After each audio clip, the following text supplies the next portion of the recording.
சட்டமன்றத்தில் 2 முறை தேசிய கீதம் பாடப்பட்டது குறித்து எதிர்க்கட்சித் தலைவர் உதயநிதி மற்றும் அமைச்சர் ஆதவ் அர்ஜுனா இடையே நிகழ்ந்த விவாதத்தை பார்க்கலாம். ஏன் 2 முறை தேசிய கீதம் பாடப்பட்டது அப்படிங்கறது மட்டும்தான் எங்களுடைய கேள்வி. அப்படின்னா தமிழ்தாய் வாழ்த்தையும் 2 முறை நீங்கள் பாட சொல்லி உங்களுடைய ஆளுநர்கிட்ட நீங்க ஒரு கோரிக்கை வச்சிருந்திருக்கலாம். அது இங்க பேசும்போது உறுப்பினர்கள்லாம் ஆளுநர் அவ்வளவு மகிழ்ச்சியாக இருக்கிறாங்கன்னு சொல்லி ஆளுநரை விட நீங்கெல்லாம் ரொம்ப மகிழ்ச்சியா இருக்கிறீங்க. தமிழ்தாய் வாழ்த்தை விட ஆளுநர் தான் உங்களுக்கு முக்கியம் அப்படிங்கிற எண்ணம் எங்களுக்கு ஏற்படுது, மக்களுக்கும் ஏற்பட்டுக்கிட்டு இருக்கு. தமிழ்தாய் வாழ்த்து எங்களுடைய முதல்வருக்கு உயிருக்கு எந்த அளவிற்கு முக்கியமோ அந்த அளவுக்கு நாங்கள் முக்கியத்துவத்தை தரோம். கடந்த 3-4 வருடங்களாக தமிழ்தாய் வாழ்த்து இங்க பாடப்படல. ஆளுநரை எதிர்த்தீர்கள், வெளிநடப்பு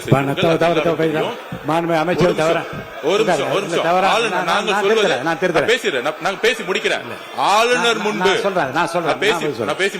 ஆளுநர் முன்பு மாண்புமிகு அமைச்சர் அவர்கள் தமிழ்தாய் வாழ்த்து பாடப்பட்டது இல்ல நான் சொன்னது, நான் கருத்து என்னன்னா ஆளுநர் முன்பு பாடப்பட்டது கிடையாது. அதுதான் நான் சொல்ல வரேன். நான் பேசிடுறேன். எந்த விதமான காம்ப்ரமைஸும் கிடையாது. தமிழ்தாய் வாழ்த்தை முதலில் பாடப்பட்டது எங்களுடைய முதலமைச்சருடைய வெற்றி, தமிழக மக்களுடைய வெற்றிங்கிறத நாங்க பதிவு பண்ணி எந்த காம்ப்ரமைஸும் இங்க நடக்கல. அதை நாங்க பதிவு பண்றோம். ஏன் தேசிய கீதம் 2 முறை பாடப்பட்டுச்சு? அப்ப ஆளுநர்கிட்ட நீங்க கோரிக்கை வச்சிருக்கனால நீங்க தேசிய கீதம் 2 முறை பாட பண்ணணும்னா நாங்க தமிழ்தாய் வாழ்த்தை 2 முறை இல்ல 3 முறை நாங்க போடுவோம்னு சொல்லி அதை நீங்க செஞ்சு காட்டிருக்கணும். அதுதான் நான் கேட்கிறேன், உங்களுக்கு இப்ப ஆளுநர் முக்கியமா தமிழ்தாய் வாழ்த்து முக்கியமா?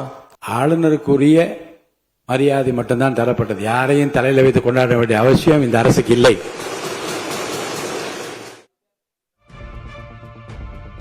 அறநிலையத்துறை வருவாய் விவகாரத்தில் பாஜகவின் குரலாக தாவேக அரசின் அறிவிப்பு உள்ளதாக எதிர்க்கட்சித் தலைவர் உதயநிதி ஸ்டாலின் சந்தேகம் தெரிவித்துள்ளார். அதற்கு பதிலளித்துள்ள அறநிலையத்துறை அமைச்சர் ரமேஷ், யாருக்கும் பி டீமாக இருக்க வேண்டிய அவசியம் தாவேக அரசுக்கு இல்லை என குறிப்பிட்டுள்ளார். அறநிலையத்துறையின் அசையும் மற்றும் அசையா சொத்துக்களின் வருவாய் அதன் புனிதமான நோக்கத்திற்கு மட்டுமே பயன்படுத்தப்படும் அப்படின்னு ஆளுநர் உரையில இடம்பெற்றிருக்கு. இந்த கருத்தை பார்க்கும் பொழுது அறநிலையத்துறையே இருக்கக்கூடாது அப்படின்னு சொல்ற பாஜகவுடைய குரலாகத்தான் தாவேக அரசும் சொல்லுதா அப்படிங்கிற சந்தேகம் எங்களுக்கு வருது.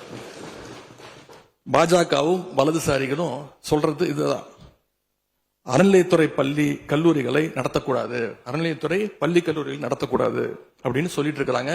இதுக்காக வழக்கும் தொடர்ந்து இருக்கிறாங்க. இந்த நிலைப்பாடு திருமண மண்டபங்கள் வணிக வளங்களோடு நிற்குமா, இல்ல கல்வி நிறுவனங்களுக்கும் இந்த கண்டிஷன்ஸ் அப்ளை செய்யப்படுமா? கோவில்களுக்கு அடிப்படையில கழிப்பறை வசதி கூட கிடையாது. இது மட்டும் இல்ல, குன்னூர் மற்றும் உதகையை சுற்றி இருக்கக்கூடிய அனைத்து பகுதிகளிலும் இருக்கக்கூடிய 50 கோவில்கள்ல பேசிக்கா இருக்கக்கூடிய டாய்லெட் ஃபெசிலிட்டிஸ் கூட அங்க இருக்கக்கூடிய கோயில்களுக்கு கிடையாது. அப்படிப்பட்ட இடங்கள்ல கோயில் நிதியை பயன்படுத்தி எதற்காக மல்டி லெவல் கார் பார்க்கிங் தேவைப்படுது? அப்ப இது கமர்ஷியல் திட்டங்கள் இல்லையா? கோவில் நிதியை இப்படி கமர்ஷியலாக பயன்படுத்துவதற்கு எதிராக தான் நாம இந்த திட்டங்களை எல்லாமே தடுத்து இந்த திட்டங்கள் தேவையில்லை, அதற்கு பதிலாக நம்முடைய அரசாணையிலே வெளியிட்டிருக்கிறோம். மிக தெளிவாக கடைசி வரியை படித்து பார்த்தால் எல்லாருக்கும் தெரியும். இந்த கோவில் நிதியை பயன்படுத்தி கோவிலும் பக்தர்களும் பயன்படக்கூடிய வகையில மாற்று திட்டங்களை உருவாக்கும்ன்ற வரியை நம்ம மென்ஷன் பண்ணியிருந்தோம்.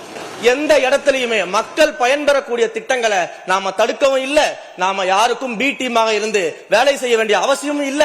கோயில்களின் நிதியை ஒரு காலமும் கமர்ஷியலாக பயன்படுத்த வேண்டிய அவசியமும் மாண்புமிகு தமிழ்நாடு முதலமைச்சர் தலைமையிலான தமிழக வெற்றி கழகத்தின் ஆட்சிக்கு தேவையும் இல்லை. தமிழகத்திலேயே மின்வெட்டில் நம்பர் 1 தொகுதி பெரம்பூர் தான் என சட்டமன்றத்தில் எதிர்க்கட்சித் தலைவர் உதயநிதி ஸ்டாலின் விமர்சிக்க அதற்கு மின்சாரத்துறை அமைச்சர் நிர்மல்குமார் அளித்த விளக்கத்தை பார்க்கலாம். இன்னைக்கு தமிழ்நாட்டிலேயே மின்வெட்டில் நம்பர் 1 தொகுதி பெரம்பூர் தொகுதி தான். அது ஆளுங்கட்சிக்காரங்க என்ன தெரியுமா பேசிக்கிட்டு இருக்காங்க, அண்ணன் பவருக்கு வந்தா தமிழ்நாடு மாறும்னு பார்த்தோம், ஆனா அண்ணன் கைக்கு பவர் வந்த நாள்ல இருந்து தமிழ்நாட்டுக்கே பவர் போயிடுச்சு அப்படின்னு இன்னைக்கு ஆளுங்கட்சிக்காரர்கள் பேசிட்டு இருக்கிறாங்க. பெரம்பூர்ல அதான் சொல்றோமே, பெரம்பூர்ல எத்தனை முறை மின்சாரம் தட்டுப்படுச்சு, எதனால தட்டுப்படுச்சு, எவ்வளவு நேரத்தில் அது சீர் செய்யப்பட்டது, சரி செய்யப்பட்டதுன்னு பார்த்திருக்கோம். எங்கெங்கெல்லாம் ஃபியூஸ் திருட்டுகள் நடக்கப்பட்டதோ அவர்களெல்லாம் கைது செய்யப்பட்டிருக்கிறார்கள்.